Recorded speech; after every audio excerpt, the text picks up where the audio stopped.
जय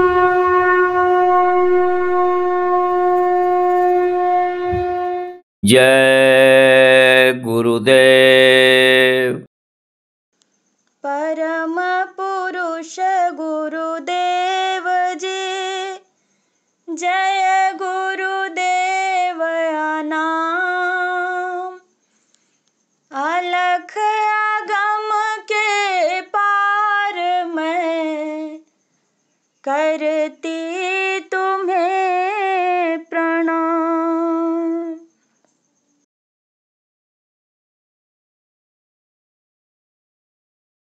कर ले निज काज जवानी में, इस 2 दिन की जिंदगानी में। कर ले निज काज जवानी में, इस 2 दिन की जिंदगानी में। मेहमान जवानी जाती है, फिर लौट कभी नहीं आती है। मेहमान जवानी जाती है, फिर लौट कभी नहीं आती है। हे मूर्ख इसे मत खो देना, तू किससे और कहानी में। हे मूर्ख इसे मत खो देना, तू किससे और कहानी में। सौभाग्य यह नर तन पाई है, बड़े भाग जवानी आई है। सौभाग्य नर तन पाई है, बड़े भाग जवानी आई है। भगवान इसी में मिलते हैं, क्यों ढूंढे पत्थर पानी में। भगवान इसी में मिलते हैं, क्यों ढूंढे पत्थर पानी में। तू इससे खोज गुरु की कर, मिल जाए तो न किसी से डर। तू इससे खोज गुरु की कर, मिल जाए तो न किसी से डर।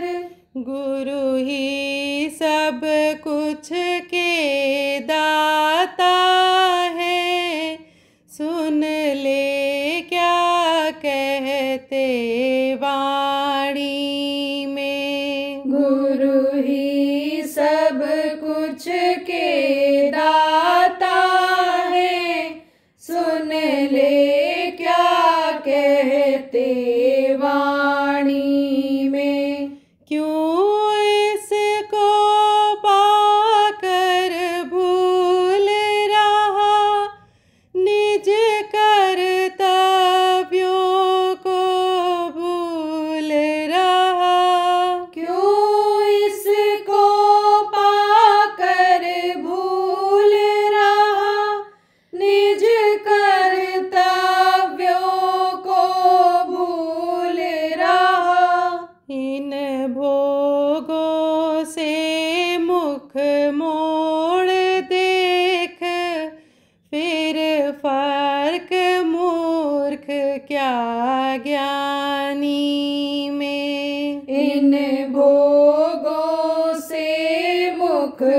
मोड़ देख, फिर फर्क मूर्ख क्या ज्ञानी में। ज्ञानी ईश्वर का प्यारा है, सेवक गुरु भक्त दुलारा है।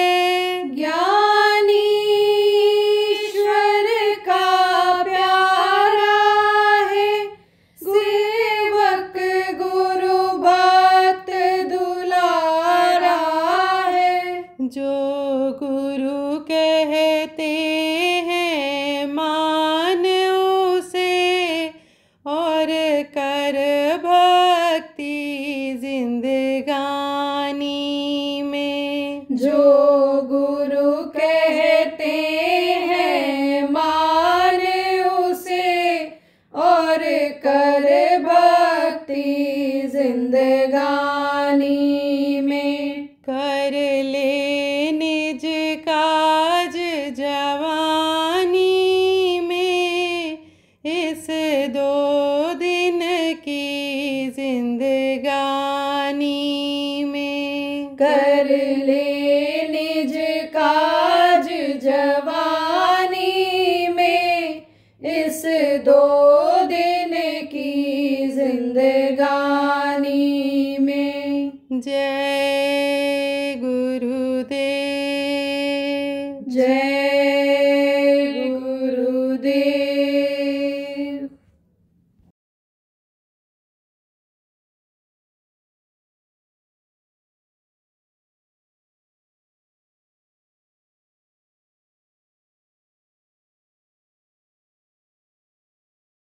कहने का मतलब यह है कि सब कुछ इस शरीर के अंदर है, गुरु महाराज ने बताया, और मैंने भी गुरु महाराज के बाद आपको बताया।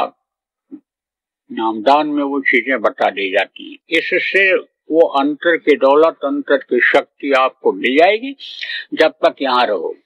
तो कैसे खोदेंगे, कैसे कुदाल क्या समझो, कुदाल होगी तो खोदेंगे। तो वो धन दिखेगा कैसे, निकलेगा कैसे?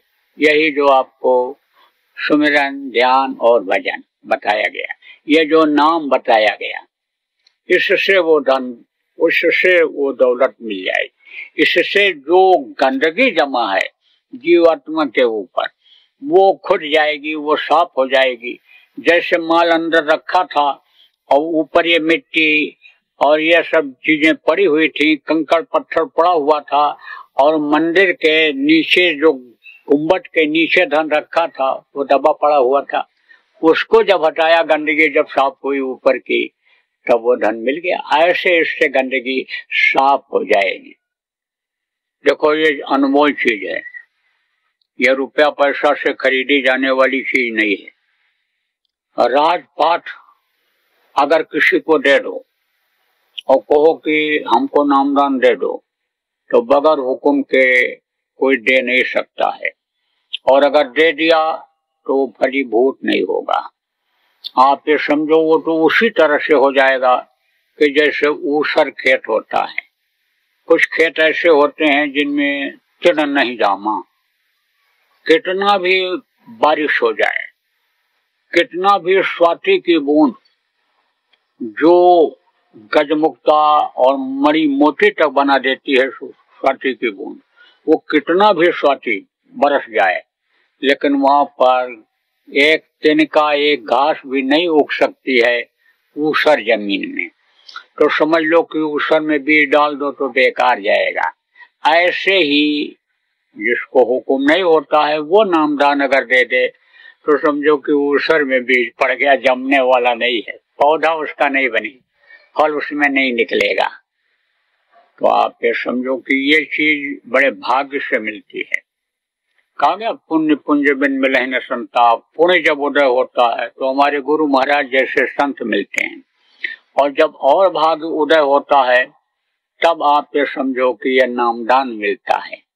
क्योंकि नामदान एक ऐसी चीज है, यह नाम एक ऐसी जड़ी है, नाम एक ऐसी चीज है कि जो समझो कि हैवान से इंसान बनाती है। और इंसान से भगवान बनाती है, और भगवान से यानी समझ लो कि वो प्रभु बना देती है। उस यानी समझो कि समुद्र में ये जीवात्मा मिल जाती है जिसकी ये बूंद है। तो बूंद अलग दिखाई पड़ती है, जब यहाँ नीचे गिरती है तो बूंद दिखाई पड़ती है, लेकिन जब समुद्र में यही बूंद पानी बन करके बह करके यानी समझो कि नाली में से नदी में जाती है, नदी से समुद्र में मिल जाती है, तब बूंद नहीं दिखाई पड़ती है। ऐसे ही कहा गया, ना गुरु ना चेला, सब में बोले एक अकेला।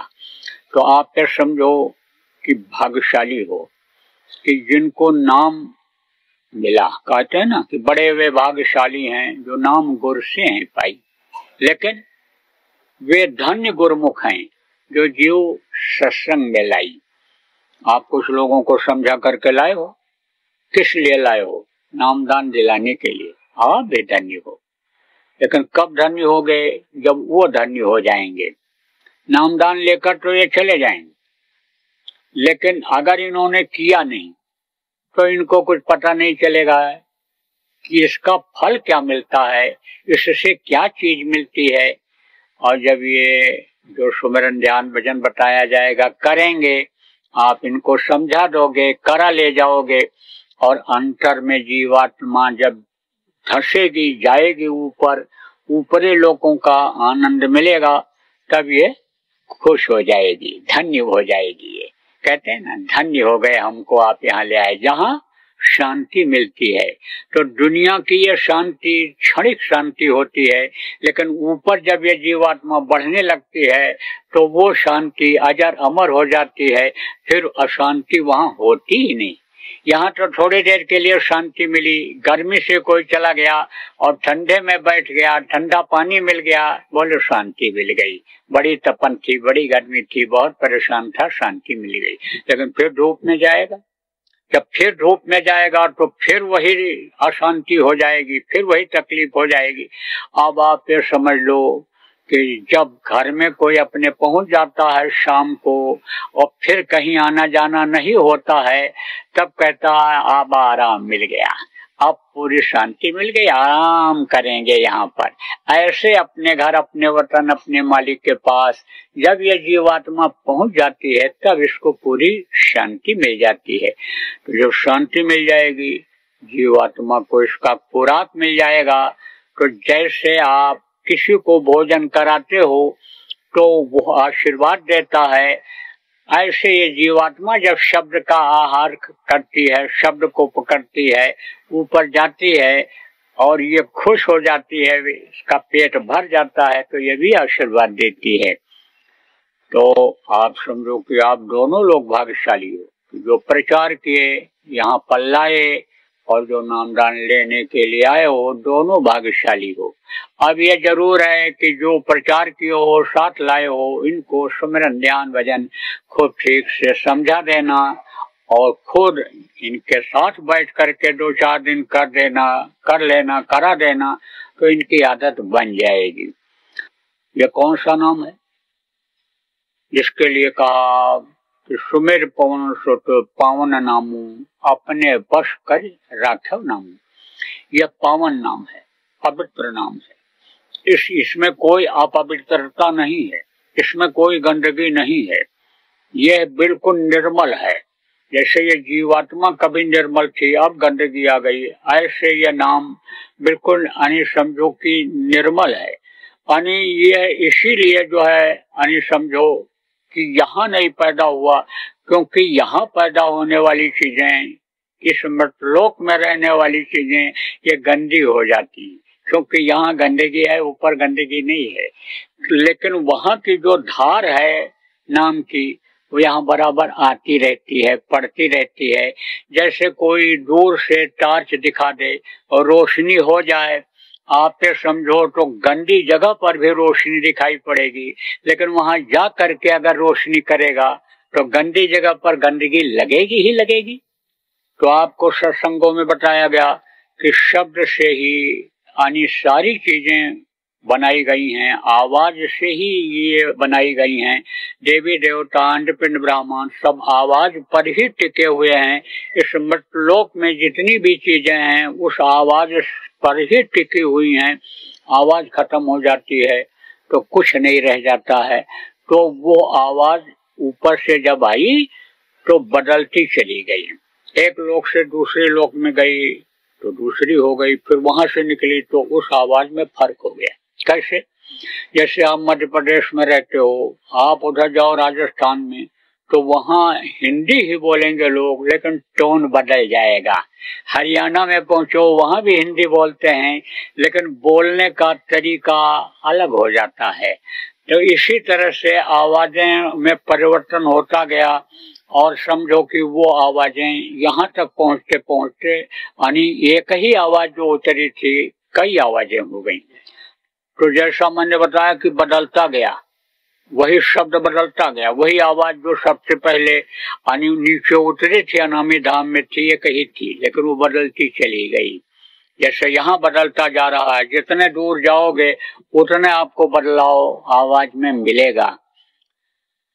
चले जाओ उधर कर्नाटक की तरफ, बहुत तेज बोलते हैं, एकदम कड़क बोलते हैं, जैसे मालूम पड़ता है कि लोटा के अंदर कंकड़ डाल करके कोई हिला रहा है, ऐसे बोलते हैं।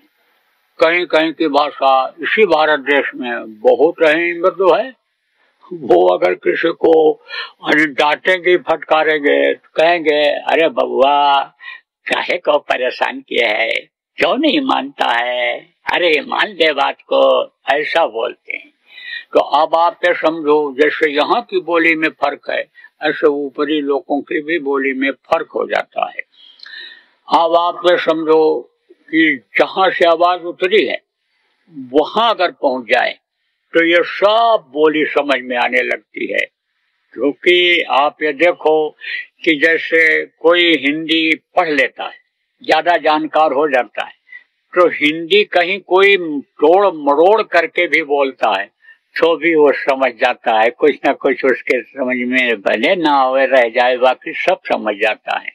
गुरु की दृष्टि से दृष्टि जब मिलती है तो कर्म कटते हैं। अब यह भी छूट दे दिया हमारे गुरु महाराज जैसे संत ने, सदगुरु ने, कि कोई गुरु का दर्शन करके आवे, उसी का दर्शन कर लो तो गुरु के दर्शन का फल मिल जाएगा। तो आप कहोगे भाई अब कैसे गुरु का दर्शन कर पाएंगे? जो ध्यान लगाने के लिए गुरु महाराज बता गए, आप घर में ही बैठ करके तड़प जगा करके, जैसे पहले प्यास उठती थी, तड़प जगती थी, बहुत दिन हो गया चल करके गुरु महाराज का दर्शन करता हूँ, नजदीक में आते थे आपके, दौड़ पड़ते थे, काम छोड़ करके आते थे।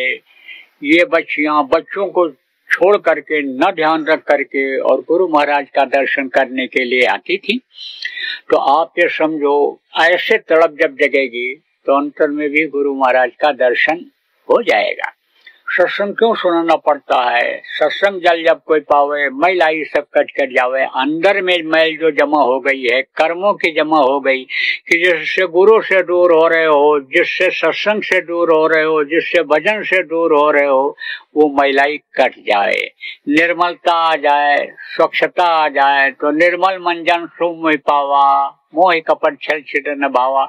जो छल कपट में लगे हुए हो शरीर के सुख के लिए, बच्चों के सुख के लिए, वो चीज खत्म हो जाए, निर्मल मन हो जाए। तो जैसे साफ सुथरा बच्चा किसी का होता है तो कोई भी दूसरा भी उसको गोदी में उठा लेता है, और अपनी माँ अपना बाप गंदे बच्चे को उठाने में संकोच करता है। तो ऐसे ही जब निर्मल मन हो जाएगा तो फट से वो अपनी गोदी में बिठा लेगा, आपको ले लेगा। इनको ईश्वर खुदा कहते हो, हैं बड़े सुंदर, श्याम रंग के हैं। लेकिन श्याम रंग किसको कहते हैं? काला, यानी गेहुआ रंग कहते हैं जो, यानी समझो कि वो श्याम है, श्याम रंग। जैसे यानी समझो कि राम भी श्याम रंग के थे और वो भी श्याम रंग के थे, कृष्ण भी श्याम रंग के थे। दोनों इसीलिए उनके अंदर धार थी, वहीं से भेजे गए थे, इधर से ही नीचे से भेजे गए थे। इसीलिए कहा था काल रूप तिनकर में भ्राता, शुभ और शुभ कर्म फलदाता। दोनों उनके अंदर गुण थे। संत जो भेजे जाते हैं वहां से भेजे जाते हैं जहां से सूरत उतरी है। सूरत एकदम निर्मल है, सफेद है, स्वच्छ है, साफ है। तो समझो कि संतों का जो दिल होता है मक्खन की तरह से होता है। मक्खन कैसा होता है? कोमल होता है। देखो ये एकदम से साफ होता है। तो उनका जो हृदय होता है, संत हृदय नवनीत समाना, और कहा कबिन पे काहे न जाना, मक्खन की तरह कोमल होता है।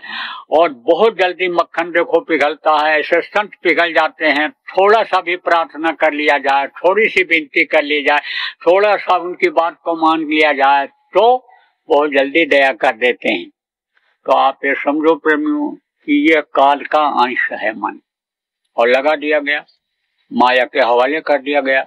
माया के हाथ में इसकी डोर है, तो ये वहीं से मन को घुमाती रहती है, वहीं से मन को घुमाती रहती है। तो मन किसके साथ लग गया? जीवात्मा के साथ लग गया और घुल मिल गया, उसी से दोस्ती हो गई। तो मन जब ये नीचे उतरता है तो जीवात्मा की भी धार नीचे उतर जाती है, ऑटोमेटिक उतरती है। देखो ये जो मन है ये कैसा है? जैसे उल्टी कड़ाही, ऐसे उल्टा भगोना। तो क्या होता है उसमें कि वो ऊपर की तरफ ऐसे समझो कि नुकीला होता है, ऊपर की तरफ ऐसे ये कड़ाही ऊपर की तरफ जो है ऐसे उभरी हुई रहती है, नीचे की तरफ फैली रहती है और ऊपर की तरफ उभरी हुई रहती है। तो कोई चीज ऊपर से जब पड़ेगी तो किसके ऊपर पड़ेगी? यानी उभरे हुए हिस्से पर, उभरे हुए पर। जैसे ये देखो आप ये समझो कि रोशनी है, रोशनी ऊपर तेज लगती है। जितने समझो कि सूरज के नजदीक जाते हो उतने ही तेज गर्मी महसूस होती है। तो वो जो सूरज की किरणें हैं जब वो इकट्ठा हो जाती हैं तो उसकी गर्मी बढ़ जाती है। आतिशी शीशा होता है, उस पर इन सूरज की किरणों को इकट्ठा जब कर लेते हैं तो उसके नीचे कागज लगा दो, रुई लगा दो, कपड़ा लगा दो, थोड़ी देर के बाद जलने लगता है। ऐसे ही ये शक्ति जो जीवात्मा की है वो उभरे हुए मन पर पड़ती है तो वो ताकतवर हो जाता है, उसी के जीवात्मा के ताकत से वो हो जाता है। और जीवात्मा की शक्ति उस पर उतरती है तो वो भी बेचारी शक्ति भी पहुंच जाती है उसी के साथ। तो सुमिरन में क्या होता है? सुमिरन इसीलिए ऊपरी लोगों का कराया जाता है कि अपनी तरफ खींचते हैं। जब इनको याद किया जाता है, मन से जिनका सुमिरन किया जाता है, उनका जब ध्यान लगाया जाता है तब वो सुनते हैं और फिर वो अपनी तरफ खींचते हैं। तो इधर से खिंचाव यानी समझ लो कि इंद्रियों की तरफ से ऊपर की तरफ होने लगता है। ध्यान में, भजन में, ध्यान और भजन का इसीलिए रास्ता निकाला कि मन जब तक लगेगा नहीं तब तक काम बढ़ने वाला नहीं है। मन तो ये लग गया उधर, तो ये अभ्यास बता दिया कि मन को इधर से घुमाओ और यह मन फिर जो है वो उधर ही चला जाएगा, अपने घर की तरफ लौट जाएगा। समझा? तो आप ये समझो कि लौट जाता है। गुरु महाराज ने एक बार बताया कि अलीगढ़ से मथुरा तक 8 आना में ऊपर लेटने का और 4 आना में बैठ करके इधर आने का भाड़ा लेते थे। उस समय पर घोड़े लाते थे, वहां से बैठा करके वो बना रहता था ऐसे समझो पालकी टाइप का, उसे बैठ के आते थे। तो वो घोड़े इतने सेट हो गए थे कि वो वहां अलीगढ़ से चलते थे और सुबह वहीं जहां अड्डा था वहीं आकर रुक जाते थे। तो वो भी सो गया, चलाने वाला भी सो गया, बैठने वाले सो गए, लेटने वाले भी सो गए उसी में। तो जगह जगह पर लोग पानी पीने के लिए बना रखते थे। आज भी लोग पक्षियों को पानी पिलाते हैं, रख देना चाहिए दरवाजे के सामने। पक्षी कहाँ जाए बेचारे, पानी मिल जाएगा उनको। घर में आपके तमाम अनाज निकलता है, फटकती हो खराब अनाज निकल जाता है, हल्का रहता है, खाने में स्वाद नहीं देता है, आप फेंक देती हो, उसको बच्चियों ऐसे डाल दो तो ये जो पशु पक्षी हैं ये खा लेंगे, इनका पेट भर जाएगा। इनको जो है वो समझो कि कम ही लोग खिलाते हैं, बरकत मिलती है उससे। कबूतर को लोग खिलाते हैं, पक्षियों को खिलाते हैं। तो पानी पीने के लिए लोग बना रखते थे, तो घोड़ा उसमें पानी पीता था और आगे बढ़ जाता था। अब किसी ने शरारत किया तो ऐसे घोड़े का मुंह फिर उसी तरफ कर दिया पकड़ कर। अब घोड़े को क्या हो, तो चलना भाई है। फिर वहीं पहुंच गया जहां से चला था। सुबह जब लोगों की आंख खुली तो बोले हम तो फिर वहीं पहुंचे, रात भर चले और फिर वहीं पहुंचे। समझे? तो ऐसे होता। तो मन जब ये रुक जाएगा, मन जब रुक जाएगा ये, तब ये काम बन जाएगा। और नहीं तो ये मोड़ देगा उसी तरफ, फिर घूम करके इधर आ जाओगे। अगर मन को थकाओगे नहीं, मन के कहने में चलोगे, तो ये मोड़ करके फिर जहां थे वहीं फिर ये पहुंचा देगा। तो मन को रोक करके फिर ध्यान लगाना। 1 घंटा का आदत डालो, साधना शिविर लगा लो। आप एक जगह इकट्ठा होकर करो लोग, आप लोग। देखो आज मुक्ति दिवस का समापन आज हो रहा है, लेकिन अगर आप लोग इसको बढ़ाना चाहो, जितने भी लोग उसको बढ़ा दो। आप रोज कहीं ना कहीं थोड़ी देर ध्यान भजन करो और कोई बात सुनाओ, लोगों को सत्संग की बात सुनाओ। पहले आपके इंदौर में महीनों महीनों चलता था, बहुत जगहों पर लोग चलाते थे, तो हम तो मना नहीं करते हैं। हाथ चलाना चाहो चलाओ, कहीं ना कहीं रोज शाम। लेकिन ज्यादा लफड़ा मत पालना कि घर वाले भी परेशान रहे, जो जाएं वो भी बनाने खिलाने लगे, वो भी पानी पत्ता में दुनियादारी में लगे। वो भी किसी की बहुत इच्छा है, क्योंकि इच्छा रहती है लोगों की कि शादी हुई है, लड़का पैदा हुआ है, हमको लोगों को खिलाना है, तो और लोगों को खिलाया। शराबी कबाबी रिश्तेदारों को खिलाया, तो सत्संगियों को भी खिला दें। तो हम मना भी नहीं करते हैं, मना भी नहीं करते हैं। लेकिन ज्यादा लफड़ा पालोगे तो मन उधर लगा रहेगा कि कहीं सब्जी जल न जाए, पूड़ी बनाना है, चावल जल न जाए, तो मन नहीं लगेगा। ध्यान वहां भी लगाते हैं लगाने वाले, लेकिन ध्यान लगा लिया और ध्यान में भूल गए तो एक ही दाल में 2-2 बार नमक डाल देते हैं। अब दाल तो खराब हो गई। अब या तो कोई जानकार हो कि दाल में नमक ज्यादा हो गया है, तो आटा गूंथो और उसमें सुराख बनाओ और उसी में डाल दो, तो सारा नमक वो खींच लेगा। तो ये जानकार होगा तभी तो, और नहीं तो खा ही नहीं पाएंगे लोग। कितना पानी मिलाओगे उसमें, और दाल इतना जल्दी पक नहीं सकती है। तो ज्यादा लफड़ा मत पालना। तो आप करो, बहुत अच्छा है। देखो जो दबा दुबो के करता है कराता है, दोनों को फल मिल जाता है। ये जो आयोजन आयोजित कर देता है उसको भी लाभ मिलता है। प्रेमियों ने देखो मेहनत किया, आपने हर तरह से, जो पुराने लोग हो आपने सहयोग किया। अब यहाँ पर देखो मैं देख रहा हूँ 4-4:30 बजे बहुत से लोग बैठे हैं, 4-4, 5-5 घंटा बैठ गए।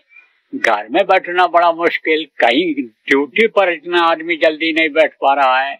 लेकिन अब ये बंधन हो गया, सुनने को मिल रहा है, मन इधर लगा हुआ है। कुछ लोगों को पेशाब भी लगा है, प्यास भी लगी है, लेकिन मन इधर लगा है तो वो महसूस नहीं हो रहा है। तो आप ये समझो, मन जिधर लग जाता है वही उसको दिखाई पड़ता है, वही वो कर।